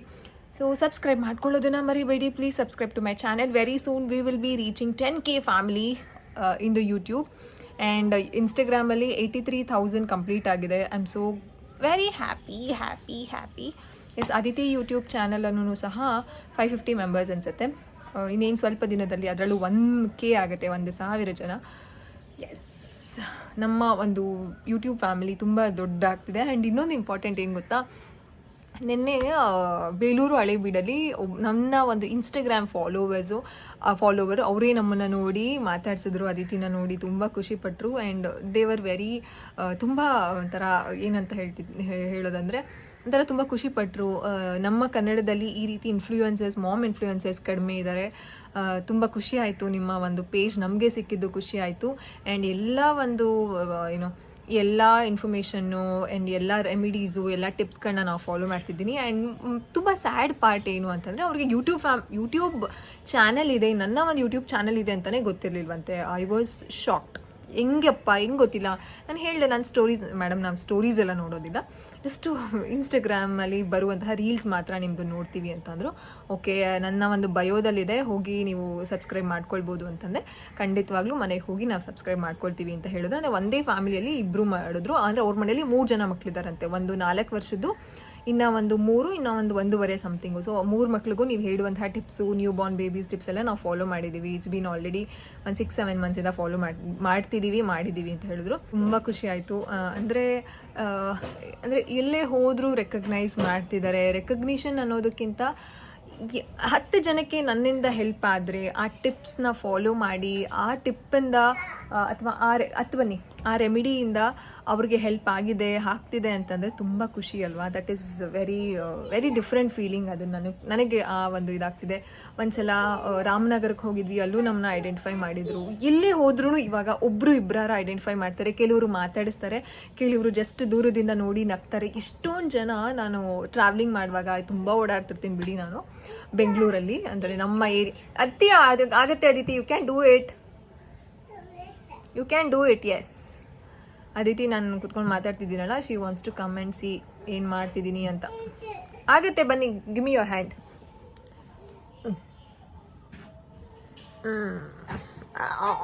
ಹಂಗೆ ಹೆಂಗೆ ಎಷ್ಟು ಮಾತಾಡುತ್ತೆ ಗೊತ್ತಾ ಯಪ್ಪ. ನಿನ್ನೆ ಕಾರಲ್ಲಂತೂ ಮಾತು ಇಷ್ಟು ಮಾತು ಬಂದ್ಮೇಲೆ ನಿನ್ನೆ ನಾವು ಹೋಗಿದ್ದು ಔಟಿಂಗ್ಗೆ, ಎಷ್ಟು ಮಾತಾಡ್ತಿತ್ತು ಗೊತ್ತಾ ಇದು. ಅವರೇ ಹೇಳ್ತಾರೆ ಏನೋ ಬಾಯಲ್ಲಿದೆ, ಏನಪ್ಪ ನೋಡಪ್ಪ ಏನೋ ಬಾಯಲ್ಲಿ ಇಟ್ಕೊಂಡು, ಏನಪ್ಪ ಅದು ಬಾಯಲ್ಲಿ ಮಾಡಪ್ಪ, ಏನಪ್ಪ ಅದು, ಏನೂ ಇಲ್ವಾ. ಓಕೆ, ಈಗೇನು ಮಾಡ್ತಾರೆ ಗೊತ್ತಾ, ನಮ್ಮ ಅತ್ತೆ ರೂಮ್ಗೆ ಹೋಗ್ಬಿಟ್ಟು ಅವರು ಸ್ಟಿಕ್ಕರ್ಸ್ ಇಟ್ಕೊಳ್ತಾರಲ್ಲ, ಅದನ್ನೆಲ್ಲ ಬಾಯಿಗೆ ಹಾಕೊಂಡು ಬಂದ್ಬಿಡೋದು, ಬಂದು ತೋರಿಸೋದು ಅಂತ. ಎಷ್ಟು ಕಲ್ತಿದೆ ಗೊತ್ತಾ ಇದು. ಐ ಲವ್ ಯು ಅಮ್ಮ, I love you so much. You are my everything. Yes. ಏನೋ ಹೇಳ್ತಿದ್ದೆ ನಾನು, ಕೂತ್ಕೊಳ್ಳಿ ಅಮ್ಮ. ಏನೋ ಹೇಳ್ತಿದ್ದೆ. ನಾನು ಗಾಡೀಲೆಲ್ಲ ಹೋಗ್ಬೇಕಂದ್ರೆ ಅಂದರೆ ಸಡನ್ನಾಗಿ ನೋಡಿ ಹಾಯ್ ಮಾಡಿರೋದು ಇದೆ, ನಾನು ರೆಸ್ಪಾಂಡ್ ಮಾಡಿ ಹಾಯ್ ಮಾಡಿರೋದು ಇದೆ. ಕೆಲವರು ಮಾತಾಡಿಸ್ತಾರೆ, ಕೆಲವರು ಮಾತಾಡ್ಸಲ್ಲ. That's completely fine. ಎಲ್ಲರೂ ನಮ್ಮನ್ನು ಬಂದು ಮಾತಾಡಿಸ್ಬೇಕು, ಒಂದು ಗ್ರ್ಯಾಟಿಟ್ಯೂಡ್ ತೋರಿಸ್ಬೇಕು ಅಂತ ಏನೂ ಇಲ್ಲ. It's okay. ನೀವು ಮಾತಾಡ್ಸಿಲ್ಲ ಅಂತಂದ್ರೂ ನನಗೇನು ಬೇಜಾರಿಲ್ಲ. ಟಿಪ್ಸ್ಗಳನ್ನ ಫಾಲೋ ಮಾಡಿ. ಆ್ಯಂಡ್ ಇನ್ನೊಂದು ಏನು ಹೇಳಬೇಕು ಅಂತಂದರೆ, ಏನಂತ ಅಂದರೆ ಖುಷಿ ಆಗುತ್ತೆ ದಟ್ ರೆಕಗ್ನೈಸ್ ಮಾಡ್ತಾರೆ ಅಂತ. ಈ early childhood period is very important. ಮಕ್ಕಳಿಗೆ ಎಷ್ಟು ನಾವು ಒಂದು ಒಳ್ಳೆ ಟೈಮ್ನ ಕೊಡ್ತೀವೋ ಅಷ್ಟು ಚೆನ್ನಾಗಿ ಅವರ ಡೆವಲಪ್ಮೆಂಟ್ ಆಗುತ್ತೆ. ಇದು ಥ್ರೂ ಔಟ್ ಲೈಫ್ಗೆ ಅವ್ರಿಗೆ ಇದು ಒಂಥರ ಅಡಿಪಾಯ, ಮನೆಗೆ ಪಾಯ ಇದ್ದಂಗೆ. ಎಸ್. ಸೊ ಅದಿತಿ ನೋಡಿ ಪಾಂಪಾಮ್ನ ಬಾಯಲ್ಲಿ ಇಟ್ಕೊಳಕ್ಕೆ ಐಡಿಯಾ ಮಾಡ್ತಾ ಇರೋದು. ಈ ಐಡಿಯಾ ಹೆಂಗೆ ಅಂತಂದರೆ, ದೂರದಲ್ಲಿ ಹೋಗ್ಬಿಟ್ಟು ಹಾಕೊಂಡು ಅಲ್ಲಿಂದ ತೋರಿಸೋದು ನನಗೆ, ನೋಡು ಅಂತ.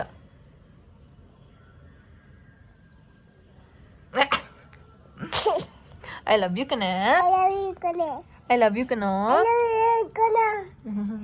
ನಂಗೆ ಅದಿತಿ ಐ ಲವ್ ಯು ಕಣೆ ಅಂತ ಹೇಳೋಕೆ ತುಂಬ ಒಂಥರ ಮುದ್ದು ಫೀಲ್ ಆಗುತ್ತೆ ನನಗೆ. ಎಸ್. ಸೊ ಕೇರ್ಫುಲ್ ಬಿದ್ರು. ಎಸ್. ಸೊ ಇವತ್ತಿನ ವ್ಲಾಗ್ನ ನಾನು ಇಲ್ಲೇ ಎಂಡ್ ಮಾಡ್ತಿದ್ದೀನಿ. ಸೊ ನಿಮಗೂ ಅದಿತಿ ಅಲ್ಲಿ ಕುತ್ಕೊಂಡ್ರೆ ಎಲ್ಲಿ ಕೆಳಗಡೆ ಬಿದ್ದರೆ ಡುಮ್ ಆಗುತ್ತೆ. ಸೊ ಇವತ್ತಿನ ವಿಡಿಯೋನ ನಾನು ಎಂಡ್ ಮಾಡ್ತಿದ್ದೀನಿ. ಸೊ ಇವತ್ತಿನ ವ್ಲಾಗ್ ನಿಮಗೆ ಸಿಂಪಲ್ ವ್ಲಾಗ್ ಇಷ್ಟ ಆಗಿದೆ ಅಂತ ಅಂದ್ಕೊಂಡಿದ್ದೀನಿ. ಆ್ಯಂಡ್ ಪೋಟ್ಲೀಸು ಹೋಮ್ ರೆಮಿಡಿ ವಿಡಿಯೋ ಬೇಕು ಅಂದರೆ, ಆ್ಯಂಡ್ ಚಾವನ್ಪ್ರಾಶ್, ಮನೆಯಲ್ಲೇ ಚಾವನ್ಪ್ರಾಶ್ ನಾನು ಮಾಡ್ತೀನಿ, ಅದನ್ನು ಸಹ ವಿಡಿಯೋ ಸೂನಾಗಿ ಶೇರ್ ಮಾಡ್ತೀನಿ. ಆ್ಯಂಡ್ ವ್ಯಾಕ್ಸಿನ್ ವಿಡಿಯೋನು ಸಹ ಶೇರ್ ಮಾಡಿದ್ದೀನಿ. ಪಾರ್ಟ್ 2 ಶೇರ್ ಮಾಡಬೇಕು ಅಂತಂದರೆ ಅದಿತಿ ರಿಲೇಟೆಡ್ ವ್ಯಾಕ್ಸಿನ್ ಇನ್ಫಾರ್ಮೇಷನ್ ನಾನು ಶೇರ್ ಮಾಡಬೇಕು, ಅದನ್ನು ಶೇರ್ ಮಾಡ್ತೀನಿ. ಆ್ಯಂಡ್ ಕಂಪ್ಲೀಟ್ ನಾನು ಪ್ಯಾಕ್ಡ್ ಆಗಿಬಿಟ್ಟಿರ್ತೀನಿ. ನಿನ್ನೆ ರಜಾ ಕೊಟ್ಟಿದ್ನಾ ಅಂತಂದರೆ ನನ್ನ ಸೆಷನ್ಸ್ ಕಂಪ್ಲೀಟ್ ಯಾವುದೂ ಇರಲಿಲ್ಲ ಆನ್ಲೈನು. ಸೊ ಆ ಬ್ಯಾಕಪ್ನ ನಾನು ಇವತ್ತು ನೈಟ್ ಮಾಡ್ಕೊಳ್ಬೇಕಾಗತ್ತೆ. ನೈಟ್ 7:30 ಒಂದಿದೆ, 9:30 ಒಂದಿದೆ. ಸೊ ನಿನ್ನೆದು ಇವತ್ತು ಬ್ಯಾಕಪ್ ಮಾಡ್ಕೋಬೇಕು. ಅದೇ ರೀತಿ ಎಲ್ಲನೂ ನೋಡಬೇಕು. ಈ ಮುದ್ದು ಮರಿಗೆ ಇವತ್ತು ನೈಟ್ಗೆ ಮುದ್ದೆ ತಿನ್ನಿಸ್ಬೇಕು ಅಂತ ಅಂದ್ಕೊಂಡಿದ್ದೀನಿ. ಬಟ್ ಸ್ವಲ್ಪ ಕೋಲ್ಡಾಗಿ ಸ್ನೀಸಿಂಗ್ ಬರ್ತಿದೆ. ತಿಂತಾರೋ ತಿನ್ನಲ್ವೋ ಅದು ಗೊತ್ತಿಲ್ಲ. ಅದೊಂದೊಂದು ಟೆನ್ಷನ್ ಅನ್ನೋದಕ್ಕಿಂತ ಏನು ಮಾಡ್ಲಪ್ಪ, 7:30 ಅಷ್ಟರಲ್ಲಿ ಅದಿತಿ ಊಟ ಆಗಿರಬೇಕು, ಏನು ಮಾಡಿ ತಿನ್ನಿಸ್ಲಿ ಅನ್ನೋದು ಟೆನ್ಷನ್ ಅಷ್ಟೇ. ಸಮ್ಟೈಮ್ ಶಿ ಡಸಂಟ್ ಈಟ್. ನಿನ್ನೆ ನೈಟ್ ಬಂದು ಊಟನೇ ಮಾಡಲಿಲ್ಲ. ಏನಕ್ಕಂತಂದರೆ ಟ್ರಾವೆಲಿಂಗಲ್ಲಿ ಇದ್ವಿ ಅಲ್ವಾ. ಸೊ ಅದಿತಿ ಆರಾಮಾಗಿ ಅಂದರೆ ಕೂತ್ಕೊಂಡೇ ಇದ್ರು, ಆ್ಯಕ್ಟಿವಿಟಿ ಏನು ಮಾಡಿರಲಿಲ್ಲ. So she didn't eat food. I was completely all right. ಬಂದು ಬನಾನಾ ತಿನ್ನಿಸಿ ನಿದ್ದೆ ಮಾಡಿಸ್ದೆ, ಬ್ರೆಸ್ಟ್ ಫೀಡಿಂಗ್ ಮಾಡಿ. ನೋಡಿ ನೋಡಿ ಬಾಯಲ್ಲಿ ಪಾಮ್ಸ್ ಇರೋದು. ತೆಗಿರಿ ಬಾಯಿಂದ, ಕೊಡಿ. ಯಾಕೆ ಅಟ್ಟೆ ಮಟ್ಟೆ ಕೋಳಿ ಮೊಟ್ಟೆ 2 ನಾನು ಕೇಳಿ ಬೋರ್ ಆಗ್ಬಿಟ್ಟಿದೆ. ಅಟ್ಟೆ ಮಟ್ಟೆ ಕೋಳಿ ಮೊಟ್ಟೆ 2ಗೆ. ಎಸ್, ಸೊ ಪೋಟ್ಲಿ ವಿಡಿಯೋ ಬೇಕು ಅಂತಂದರೆ ನನಗೆ ಕಮೆಂಟ್ ಮಾಡಿ, ನಾನು ಆ ವಿಡಿಯೋನ ಅಪ್ಲೋಡ್ ಮಾಡ್ತೀನಿ. ಖಂಡಿತವಾಗ್ಲೂ ಅಪ್ಲೋಡ್ ಮಾಡ್ತೀನಿ, ಯಾವುದನ್ನು ನಾನು ಮಾಡಲ್ಲ ಅಂತ ಹೇಳಲ್ಲ. But it takes time. But ನನ್ನ ಯೂಟ್ಯೂಬ್ ಫ್ಯಾಮಿಲಿ ಮೆಂಬರ್ಸ್ ಅರ್ಥ ಮಾಡ್ಕೊಳ್ತಾರೆ, ವೆಯ್ಟ್ ಮಾಡ್ತಾರೆ, ಪೇಷನ್ಸಿಂದ ವೆಯ್ಟ್ ಮಾಡ್ತಾರೆ. And I am so sorry. ಪಾಪ ಫಿಶ್ ರೆಸಿಪಿ ಒಂದು ವಿಡಿಯೋಗೆ ತುಂಬ ದಿನದಿಂದ ವೆಯ್ಟ್ ಮಾಡ್ತಿದ್ರು ನನ್ನ ಒಂದು ಸಬ್ಸ್ಕ್ರೈಬರ್. ಅವರ ಒಂದು ಬಲವಂತದಿಂದ, ನಾನು ಬಲವಂತ ಅನ್ನೋದಕ್ಕಿಂತ it was definitely a genuine and very heartfelt request and wait ಮಾಡಿದ್ರು. ಅದಕ್ಕೋಸ್ಕರ ಅದನ್ನು ಸಹ ಅಪ್ಲೋಡ್ ಮಾಡಿದೆ. ಇನ್ನೂ ಸಾಕಷ್ಟು ವೀಡಿಯೋಸ್ ಇದೆ, ಮಾಡ್ತೀನಿ. Okay, yes. So see you, bye, take care all of you. Aditi say bye. ಬನ್ನಿ ಇಲ್ಲಿ. ಬಾಯ್. Please subscribe. ಬಾಯಿಂದ ತೆಗಿರಿ ಪ್ಲೀಸ್. ಹೇಳಿ first, please subscribe to my channel. ನಿಮ್ಮ ಯೂಟ್ಯೂಬ್ ಚಾನೆಲ್ ಹೆಸರೇನು? YouTube channel Aditi Krishna YouTube ಚಾನಲ್ಗೆ ಸಬ್ಸ್ಕ್ರೈಬ್ ಮಾಡ್ಕೊಡಿ. ಸಬ್ಸ್ಕ್ರೈಬ್ ಮಾಡ್ಕೊಳ್ಳೋದಂತೂ ಮರಿಬೇಡಿ, ಯಾಕಂತಂದರೆ ಅದಿತಿ ಕೃಷ್ಣ ಯೂಟ್ಯೂಬ್ ಬಾಲ್ ಅಂತ ಅದಿತಿ ಹೇಳ್ತಾ ಇದ್ದಾರೆ. ಎಸ್, ಆ್ಯಂಡ್ ನಮ್ಮ ಮಕ್ಕಳಿಗಾಗಿ ಬೈ ವೀನಾ ಕೃಷ್ಣ ಚಾನಲ್ನು ಸಬ್ಸ್ಕ್ರೈಬ್ ಮಾಡ್ಕೊಳ್ಳಿ. ಬಾಯ್. ಮುದ್ದು ಗೊಂಬೆ.